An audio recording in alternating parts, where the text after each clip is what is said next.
time the MLB season ends, we have to wait about 3 months for it to start again. During those 3 months, teams either make their rosters better or worse through free agency and trades, and fans almost go crazy speculating and predicting the MLB season. We've all been there when we have watched previous season's clips multiple times over. Typically in baseball, fans will turn to the NFL playoffs as their source of sports because they know when the Super Bowl ends, baseball is back. Well, the Super Bowl is over, so sit back, relax, and enjoy the complete recap of the 2022 New York Mets season.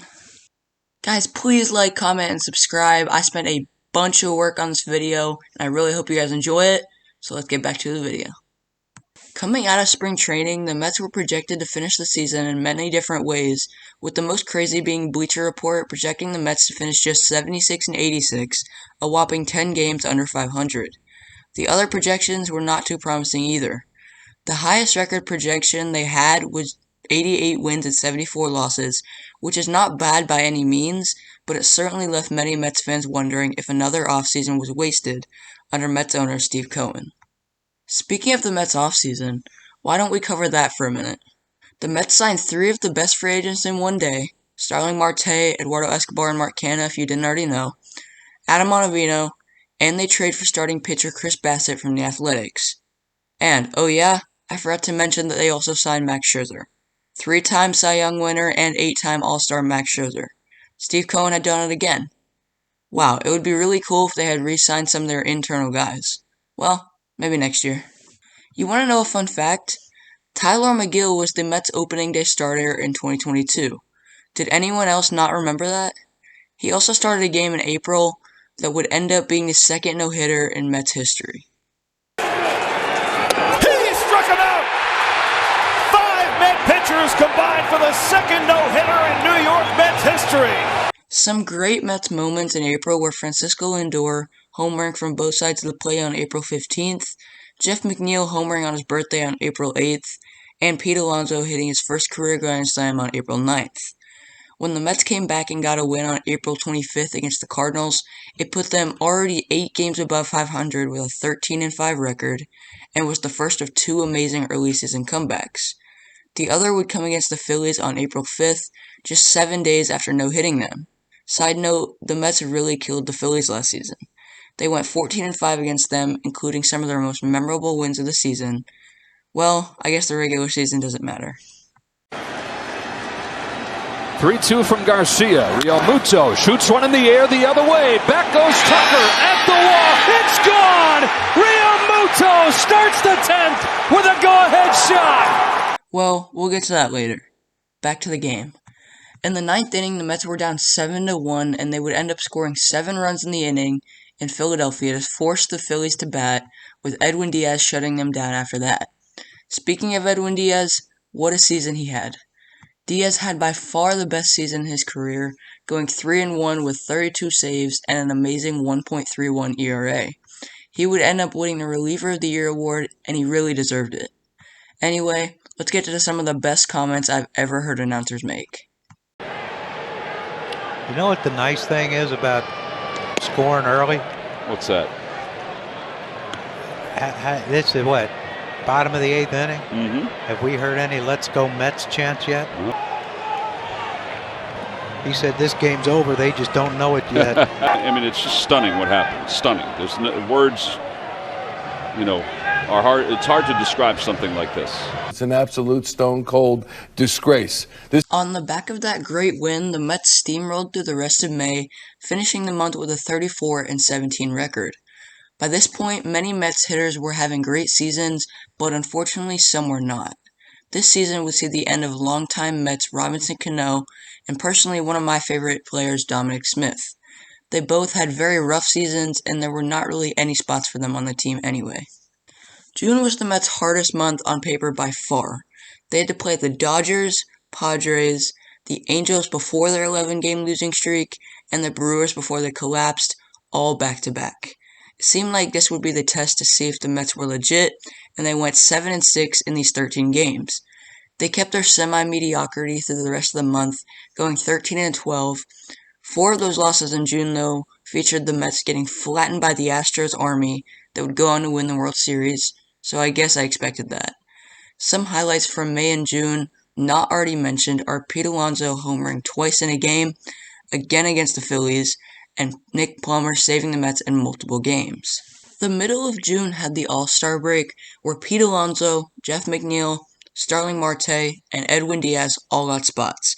Pete Alonso also participated in the Home Run Derby, where he tried to win his third title in a row. Unfortunately, he was knocked off by rookie phenom Julio Rodriguez, but I am sure Alonso will win another one eventually. The National League lost the All-Star Game for the 8th year in a row, but overall everyone said they had tons of fun. Pete Alonso, the 2019 champion. After he won that, then he showed up and drove in a couple of runs in the All-Star Game the next day, the first rookie. Multiple RBIs in an All-Star Game, but he lives for the Derby, lives for it. The beginning of July featured one of the easiest parts of the schedule all year for the Mets, as they faced the Rangers, Reds, and Marlins all in a row. They kept the winning going against all the teams they faced and had 2 long winning streaks in this month. One came at the beginning of the month when they won 4 in a row against the Braves and Cubs, and one came at the end of the month when they won 7 in a row against the Padres, Yankees, Marlins, and Nationals.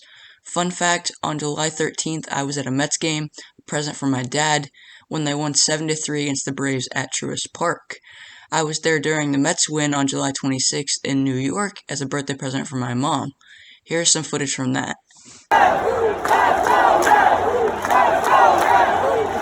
Will be the batter. Escobar drives one to deep right field. Forget that. That is way out of here.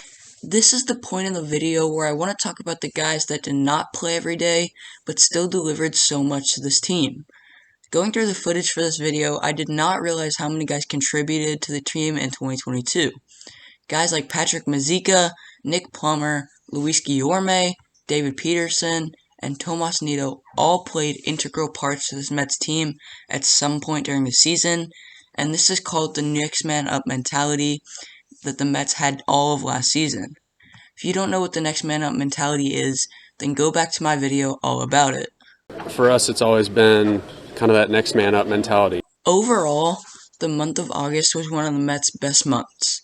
They went 19-11, and by the end of the month, they stood firmly in a playoff spot with an amazing 83-48 record. They were already over the amount of wins many projected them to have at the beginning of the year, and there's still a whole month left. Now is a good time to go over the seasons of some Mets players. I want to focus on guys that either had bounce-back seasons or took a step back. Let's start with Jeff McNeil. His 2021 season was one that he wanted to forget. He was the worst of his career. He hit just .251 with a .315 on-base percentage and an 87 OPS plus, a far cry from his usual .300, .380, .830 slash line. Fortunately, Jeff McNeil bounced back in the best way possible, hitting .326 with a .382 on-base percentage, a .454 slugging percentage, an .836 OPS, and a career-high .140 OPS plus. His great season led him to earning the batting champion title on the last day of the year, and many people probably don't even remember how bad he struggled in 2021. Now let's talk about Francisco Lindor. It's been said that many guys struggle their first year in New York, but no offense, Lindor took it to a whole nother level. While he hit exactly league average, which is not bad, his 2022 season showed why he got the record extension. Lindor played every game in 2022 while hitting .270 with 26 home runs, 107 RBIs, a .339 on-base percentage, and a .125 OPS plus. Another bounce-back season. Unfortunately, there was one Mets hitter that really struggled in 2022. That is Eduardo Escobar. After his monster 2021 season with the Diamondbacks and Brewers, where he hit almost 30 home runs with 90 RBIs and a .253 batting average, he signed with the Mets and not everything went as planned. This might be another case of having a bad season your first year in New York, and I really hope it is.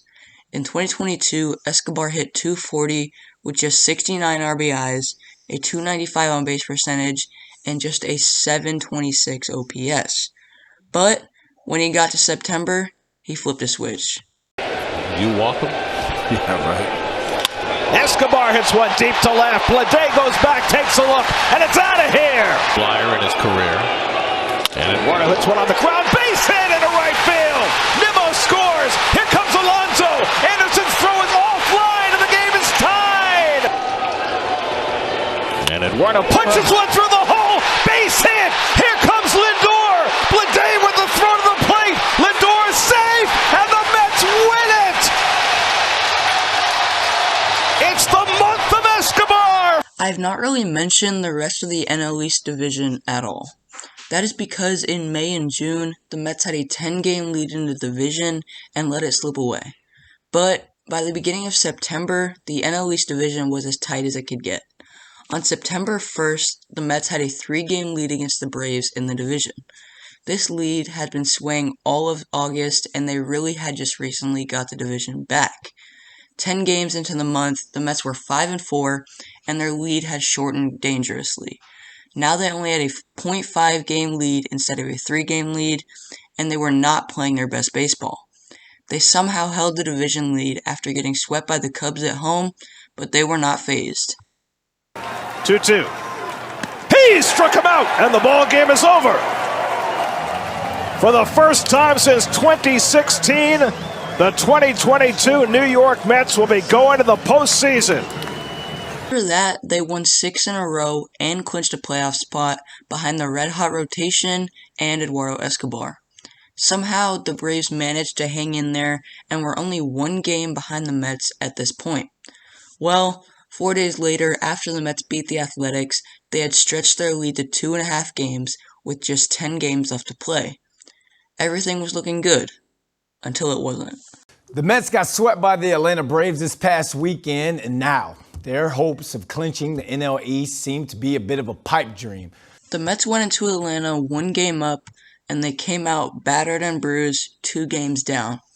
With just 3 games left to play after that, against the Nationals and the Braves playing the Marlins, it was extremely unlikely any changes could happen. And nothing did happen. While the Mets ended up tying the Braves in the end, it did not matter because of the rule that if there was a division tie, the team who won the most games between the two would take the division. I'm not going to sit here and harp on what happened in the playoffs because we all already know the outcome. The Mets lost, and that's that. The Astros won, and that's that. The Braves made the playoffs as a division winner, and that's that.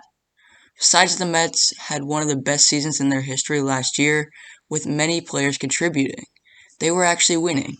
Pete Alonso again stood out from the rest of the crowd with 40 home runs, a .271 batting average, 131 RBIs, which is insane, a .352 on base percentage, an .870 OPS, and a .146 OPS plus. He gets the award for MVP of the Mets in 2022. Max Scherzer had another outstanding year in his first year as a Met, going 11-5 with a .230 ERA and a .90 WHIP. Those are insane numbers, and he would have won the NL Cy Young if he had pitched more. Hopefully, the Mets Cy Young Award is good enough, because that's what I'm giving him. I won't bore you with the rest of the stats for the players, but in my opinion, Jeff McNeil wins Bounce Back Player of the Year, Edwin Diaz wins Mets Reliever of the Year, Tomas Nido wins Mets Bunter of the Year, Luis Guillorme wins Mets Defensive Player of the Year, Francisco Lindor wins Mets Offensive Player of the Year, and Brandon Nimmo wins Mets Outfielder of the Year. And that brings us to now. The Super Bowl is finally over and baseball is back. The Mets are back too. The Mets again will be competing for a World Series this year, as well as many awards. Steve Cohen has yet again bought in on many star free agents, and he and the rest of this team are finally ready to do something special. Guys, please like, comment, and subscribe. Please take some time to send my channel to any baseball fan you know and tell them to keep passing it around. I really hope you all enjoyed this video and learned something new. Let's go Mets, and I will see you guys in the next one.